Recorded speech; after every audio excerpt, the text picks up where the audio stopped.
natin yung carrots.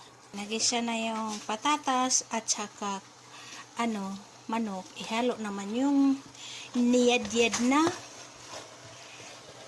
tawag nito, carrots. Ayan. Natin ng mga 1 minute.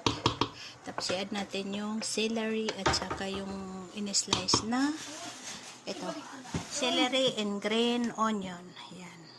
Guys, okay na yung ating carrots. I-add natin ang ating spring onion na marami.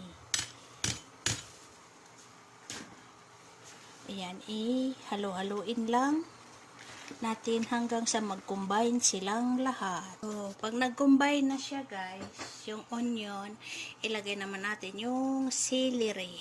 Ayan, celery slice. Dami.